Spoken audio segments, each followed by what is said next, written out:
Ça me fait plaisir de vous souhaiter la bienvenue à cet atelier de cuisine aujourd'hui. Donc, je suis contente de pouvoir vous présenter une recette ce soir, comme à chaque semaine. Je m'appelle Charlotte Habiger, je suis conseillère indépendante et directrice avec Épicure. Ce que j'aime, c'est vraiment vous offrir des opportunités, des ressources pour améliorer vos changements, vos habitudes alimentaires, en fait les changer quand c'est un besoin pour vous. Et j'aime vous permettre à vous de choisir ce que vous voulez changer comme habitude alimentaire. Donc mes recettes sont toujours véganes, végétaliennes ou végé tout simplement. Et je vous propose des alternatives pour les ajuster à vos préférences alimentaires, votre alimentation à vous. Donc, si vous mangez, quoi que ce soit que vous mangez, vous pouvez l'intégrer dans les recettes que je vais vous montrer. Êtes-vous prêt à commencer? J'aimerais ça savoir dans les commentaires si vous m'entendez bien, vous voyez bien, tout est clair. Et aussi, j'aime ça voir vos suggestions et vos questions dans les commentaires. C'est comme une conversation qu'on a ensemble. Elle démarre avec la vidéo, la recette que je vous montre, et elle se poursuit dans les commentaires, dans le groupe, sous la vidéo également. Avec grand plaisir, j'aime ça échanger avec vous, voir vos photos, vos liens de recettes, etc. aussi.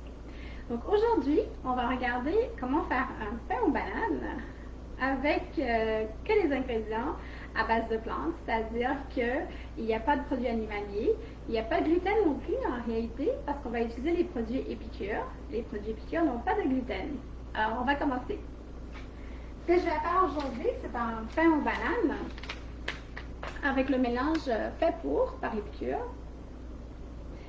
En arrière, vous allez voir que les ingrédients sont très très simples. Il n'y a rien que vous ne puissiez pas prononcer ou comprendre. Et également la liste des étapes à suivre ici. Moi, je vais faire quelques ajustements et je vais vous expliquer comment vous pouvez aussi à la maison changer pour utiliser les ingrédients que vous souhaitez.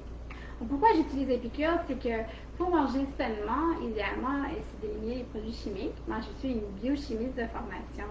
J'ai étudié la structure 3D des protéines en laboratoire et j'applique tout ce que j'ai appris en fait à l'alimentation. Je suis passionnée de nourriture et de science, tout ce qui concerne la science. Donc, je trouve que les solutions alimentaires de l'Épicure sont les seules que je connaisse sur le marché, en tout cas ici au Québec, pour avoir des épices sans avoir été irradiées. Il n'y a pas d'ajout de produits chimiques, de colorants, ni d'additifs.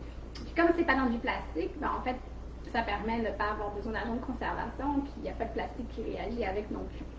Donc, ça, c'est vraiment une solution repas facile.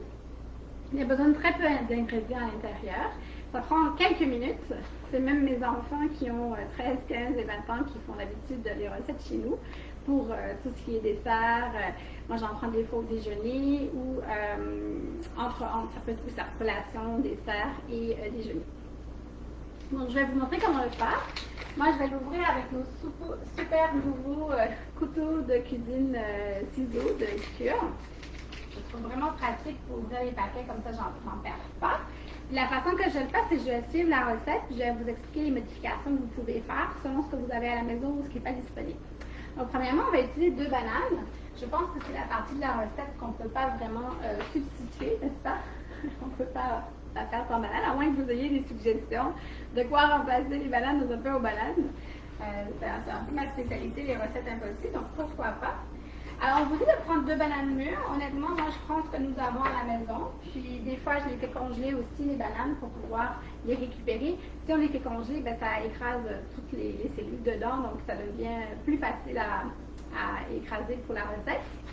Moi, j'ai pris celle qui était ici déjà prête, donc j'ai juste coupé le bout avec des couteaux, parce que je trouve que c'est plus pratique. Et je vais utiliser notre écraseur de viande, comme on l'appelle, celui d'Épicure, mais moi, comme on ne mange pas de viande, on l'utilise pour plein d'autres façons. On l'utilise pour faire de la guacamole avec l'avocat. Comme vous voyez, c'est super facile à nettoyer parce qu'il n'y a pas de coins qui peuvent accumuler des choses c'est pas compliqué à nettoyer. Et là, on peut l'utiliser pour écraser la guacamole, et moi, je vais l'utiliser pour écraser nos 2 bananes ici. Alors, j'aimerais ça que vous me disiez en commentaire si vous aimez ça, le pain aux bananes. Est-ce que vous en achetez déjà préparé? Les muffins, les pains aux bananes, en achetez-vous en café, au café? Bon, là, ils sont fermés, les cafés, mais au Québec, en tout cas. peut-être vous en achetez à l'épicerie ou même les cafés, on peut en ce moment, les restaurants, on peut commander, se faire livrer, etc. Est-ce que c'est quelque chose que vous aimez d'habitude, que vous consommez? Est-ce que c'est quelque chose que vous cuisinez aussi à la maison? Donc, aimez-vous ça cuisiner les pains aux bananes? C'est quoi que vous mettez dedans? C'est quoi votre lien avec votre recette préférée? Je veux voir ça dans les commentaires. Donc là, j'ai juste écrasé en partie. Je vais récupérer ces 2 bananes-là écrasées rapidement ici pour continuer la recette. Donc, moi, dans ma recette, ça ne me dérange pas qu'il y ait des morceaux de bananes pas parfaitement écrasés. Donc, je les écrase juste en partie. Je vais continuer tout à l'heure. Mais si vous n'aimez pas ça, avoir des bouts de banane dans votre pain aux bananes, c'est correct. Vous avez juste à écraser comme jusqu'au bout, là. Alors, on va regarder c'est quoi la suite de la recette. Donc, la suite de la recette ici, c'est d'ajouter 2 œufs. C'est là que je vais faire mon premier changement parce que moi, nous, on ne consomme plus d'œufs. On ne consomme plus d'œufs à la maison, des produits animaliers. Alors, je vais vous partager quelques trucs. Juste une seconde. J'ai une liste ici d'alternatives aux œufs. En avez-vous? Alors, c'est sûr que les personnes qui ont une alimentation végane ne vont pas manger les œufs et ont des façons de les remplacer dans les recettes ou font des recettes qui n'ont pas du tout besoin d'œufs au départ. Alors, il y a aussi des gens qui ne peuvent pas manger d'œufs pour différentes raisons. Des fois, c'est pas disponible, on ne l'a pas dans le frigo ou simplement, c'est pas accessible.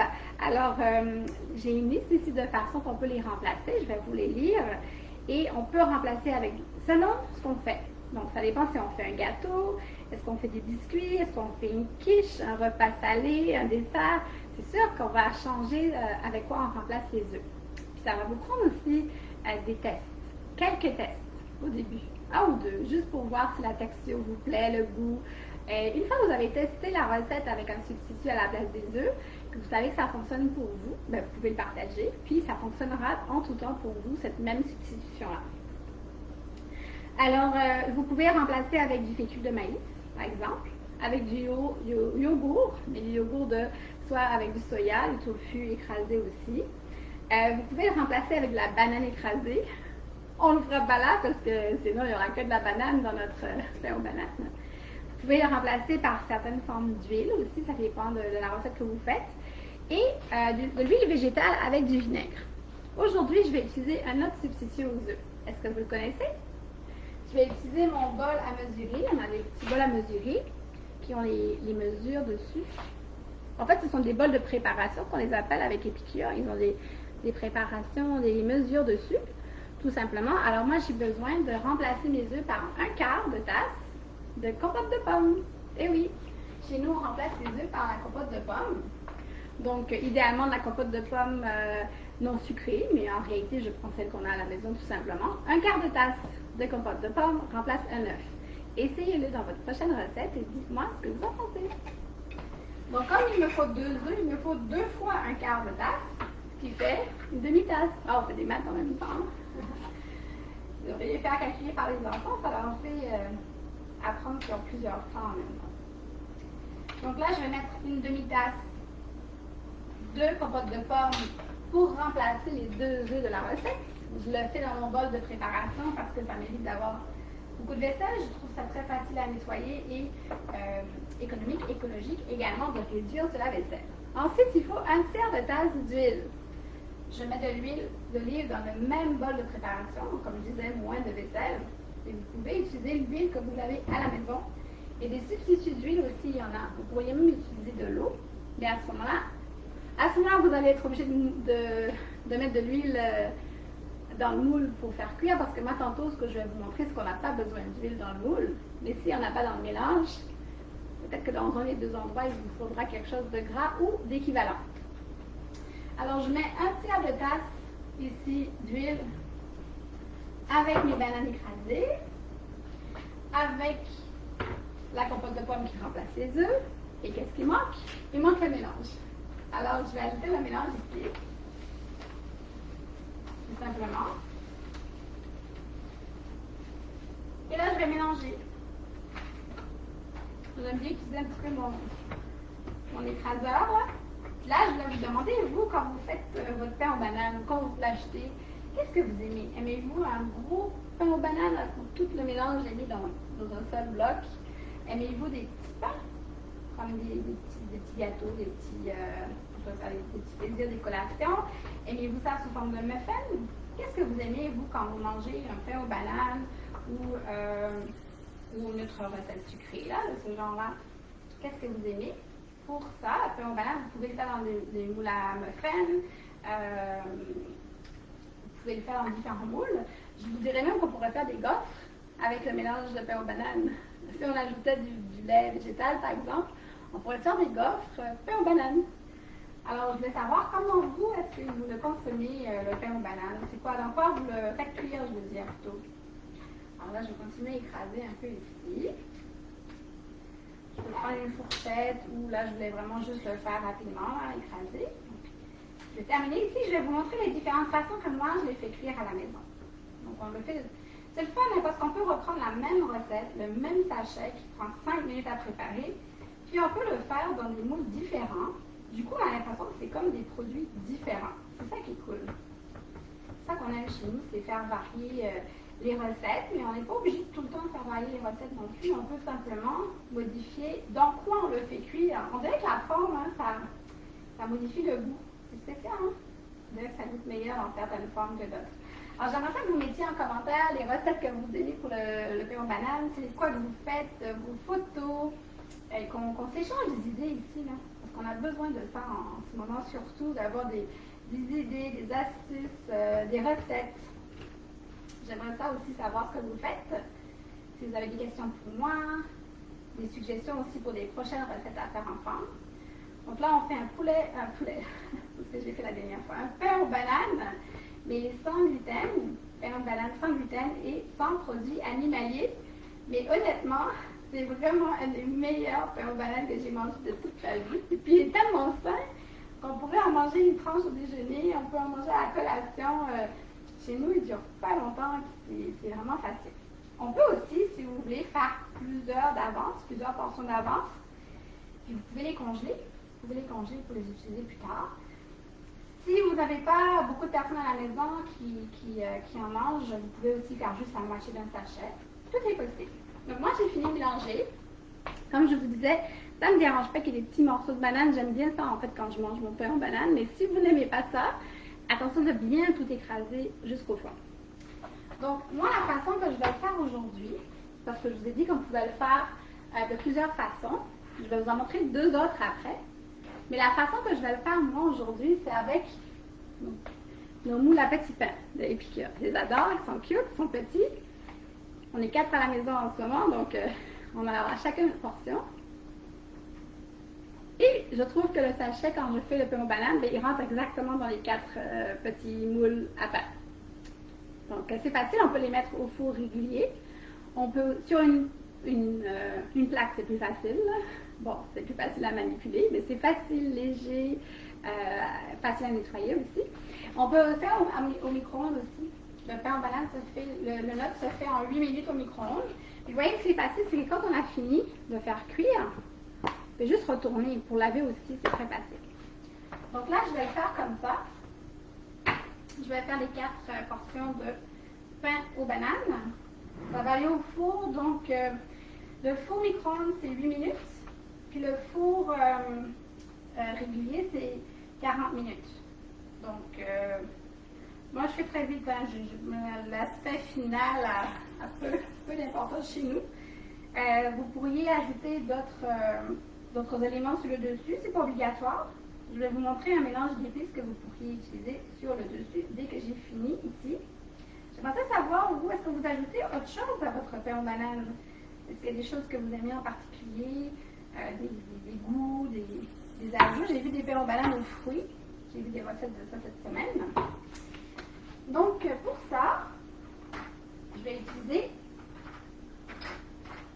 la plaque. Je vais aller au four. Je vais mettre mes 4 moules à pain dessus. Donc là, c'est pour le four régulier, bien sûr. Si ça allait au micro-ondes, je n'aurais pas besoin de la plaque. Je vais le mettre au four. Je ferai dans 40 minutes, mais je ne vous ferai pas attendre tout ce temps. Je vous ai préparé 2 autres moules que j'ai utilisés. 2 autres fois la recette avec d'autres moules que j'ai utilisés. Donc, j'ai l'étuveuse ici, notre étuveuse multi-usage qui permet de faire des soupes, etc., tout soit au micro-ondes ou au four. Ben, je vous ai préparé une portion de pain banane. Voilà. Je ne sais pas si on le voit bien avec la lumière. Voilà. Et je fais le même atelier à chaque fois en anglais et en français. Donc ça, c'était la version anglaise du pain aux bananes. Et j'en ai fait un autre au début aussi pour vous montrer. Avant même de commencer, on va en avoir des portions de pain aux bananes chez nous. Hein? C'est dommage que vous ne puissiez pas venir visiter. Donc voilà, ça que ça donne le pain aux bananes dans notre moule à muffin de Épicure. Lui aussi, on peut le faire au micro-ondes ou au four régulier. Donc tout ce que je vous montre peut se faire en 8 minutes au micro-ondes ou 40 minutes au four régulier. Et pour terminer, ce que je voulais vous montrer, c'est que moi j'adore le mélange d'épices d'Épicure d'automne.